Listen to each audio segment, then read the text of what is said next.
Yes, I know you're curious about this bar you've wandered into, the Black Dog.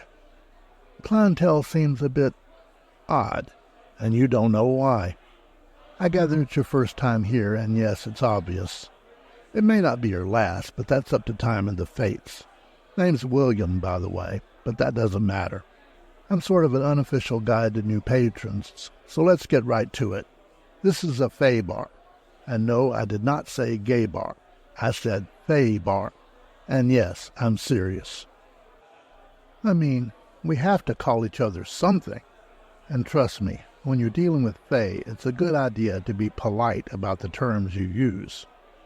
Especially with redcaps and fachins. They're grumpy. I mean, take redcaps for example. You piss one off and he'll just growl and end you. Fachins, they're every bit as vicious, but far more clever. They'll likely smile at you, and just when you think it's all in good fun, they'll end you too, only slowly and with style and imagination. You may not even notice until you're halfway done, and understanding the true situation earlier isn't going to save you. It just gives you more time to savor the terror. See what I mean? They're both Fey, but if you have any experience with humans, and I assume you must, you'll understand how inadequate such general catch-all terms are. Fred Rogers and Jeffrey Dahmer were both humans, but given the choice, I know which one I'd rather join for dinner. I know. You don't believe a word I'm saying, and that's all right. Forewarned is forearmed, as they say. Maybe you'll at least remember what I've told you. In the meantime, you can consider it another bar story from someone who's probably taken one too many turns past the keg. I've had a few, I admit. It's a pub, after all, which does add a complication.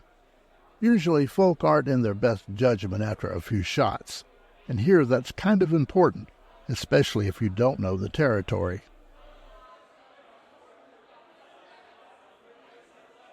Now then, if you found this place as a human, you were supposed to find it. To what end?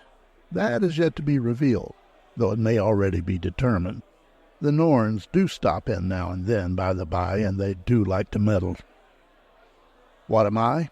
No, I don't mind you asking. I'd want to know in your place. I'm a Clurican, and yes, you've seen pictures, and no, I do not look like one, for which you should count your blessings. Have you ever seen a Fachin? They give me the willies, and you'd go start raving mad. No, we look like what we want to look like, and that's rather the point. Appearances are almost always deceiving. I'll give you a few examples. I'm sure you've noticed that comely lass tending bar. Her name's Casey. She's a bavaan-shee. See that young lady drinking the Bloody Mary? That's Celia. She's a bavaan-shee. Similar names, but very different outcomes. As a bavaan-shee, Casey may be on a first-name basis with Death, but she doesn't supply his targets. And Celia? Great dancer, but if she asks you, politely decline. Why? Well, the fact that her choice of drink is not made with tomato juice might give you a hint. I'll leave you alone now, but don't forget what I've said. Try to keep your wits about you, too. As for that uncanny sitting over there, it's fine to share a drink and a chat with her, but by all that's holy, don't let it go beyond that. Let's just say it won't end well.